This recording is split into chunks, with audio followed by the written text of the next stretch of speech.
თანხმობა უარის შემდეგ. პარლამენტში ქართული ოცნების ინიციატივით შექმნილი დროებითი საგამოძიებო კომისიის ხდომაზე გიორგი გახარია მაინც დისტანციურად დაიკითხება.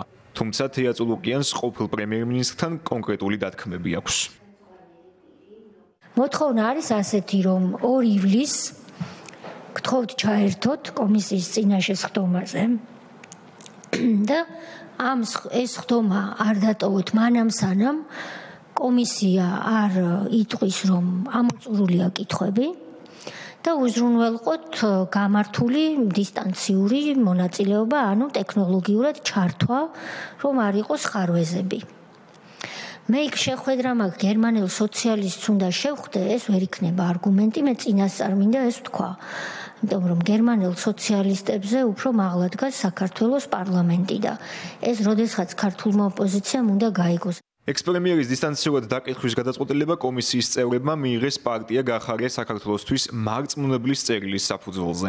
ჯონი ტორჩინავას მიერ ხელმოწერილ მიმართვაში ოპოზიციურმა გაერთიანებამ კომისიას კიდევ ერთხელ შეახსენა კანონით დაკისრებული ვალდებულებები. მაგალითად მოიყვანა რამდენიმე პირი, ვისაც საჯაროდ ახსნა განმარტება დისტანციური ფორმატით ჩამოერთვა და დისკრიმინაციული უწოდა გიორგი გახარიასთვის დისტანციურად გამოკითხვაზე უარის თქმა. გიორგი გახარიას საქმეზე საბოლოო გადაწყვეტილების მიღებისას კომისიის რამდენიმე წევრმა თეა წულუკიანისგან განსხვავებული მოსაზრება გამოთქვა. ზოგიერთმა კი ექს-პრემიერის სოფელ ჩორჩანაში საგუშაგოს შადგმაზე მიღებული გადაწყვეტილებისთვის კვლავ ტერიტორიული მთლიანობის დარღვევაში დაადანაშაულა. სწორედ ამ საქმეზე იბარებს კომისია გიორგი გახარიას მეორედ. ბატონ გახარიას კომისიასთან თანამშრომლობაზე არ უთქვავს უარი. აქ ეს ხოვობა შეიძლება დავინახოთ.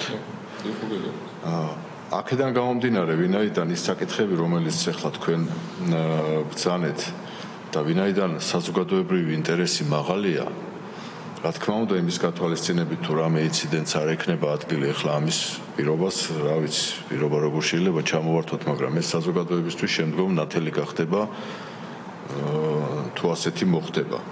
მე ვფიქრობ, რომ უნდა მიეცეს მას შესაძლებლობა, რომ ჩართვით თუნდაც კომისიაზე უპასუხოს იმ კითხვებს, რომელიც თითოეულ ჩვენთაგანს გაგვაჩნია. ეს საგუშაგოები ისეთ ადგილას განლაგდა, რომ მინიმუმ 2 სოფელი პრაქტიკულად არის მოწყვეტილი ქართული დასახლებებიდან. ხელისგულზედოს და მათი იქ ცხოვრებას გახდა გაუსაძლისი. ეს არის კითხვა, რატომ გააკეთა რატომ დაუშვა ასეთი რამე, თან აბსოლუტურად ყველასთან შეუთანხმებლად. იმ შემთხვევაშიც კი, რომ ეს სწორი გადაწყვეტილება ყოფილიყო, რაც მან გააკეთა. ეს არ იყო შეთანხმებული სუსთან, ეს არ იყო შეთანხმებული პრემიერ-მინისტრთან, ეს არ იყო შეთანხმებული, ეს ამაზე ინფორმაცია არ ჰქონდათ უბრალოდ ჩვენს ევროპულ პარტნიორებს, რომლებსაც იქ აქვთ მისია.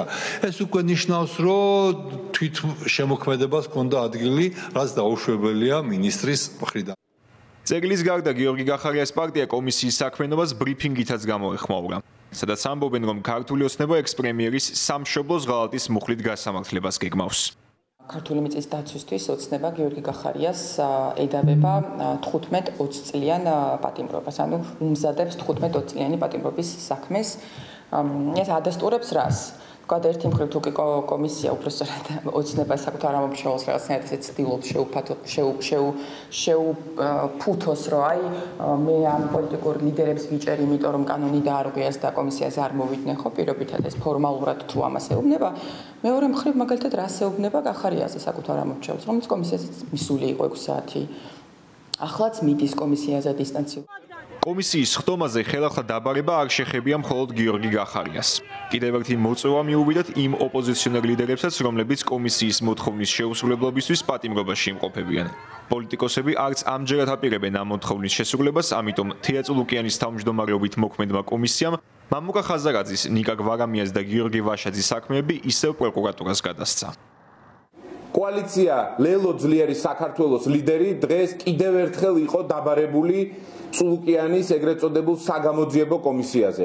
რა თქმა უნდა, პასუხი იყო პრინციპული და მკაფიო, რომ მამუკა ხაზარაძე არ აპირებდა გამოცხადებას წულუკიანის ეგრეთ წოდებულ საგამოძიებო კომისიაზე. მამუკა ხაზარაძე არ აპირებს არანაირ კომუნიკაციას არალეგიტიმურ პარლამენტთან, ქართული ოცნების არალეგიტიმურ პარლამენტთან და ჩვენთვის ცხადია, რომ ეს ბრძოლა გრძელდება წინააღმდეგობის, ნებისმიერი წინააღმდეგობის მიუხედავად. გახარია, მოქცეულია, სხვა აგენტები არიან საპატიმროში, ასე ექცევა Deep State-ის საკუთარ პატრონებს. ეს არის პატრონების დავალება, პატრონებმა გადაწყვიტეს ეს ადამიანები არ შეიყვანათ პარლამენტში და შეიყვანათ ციხეში.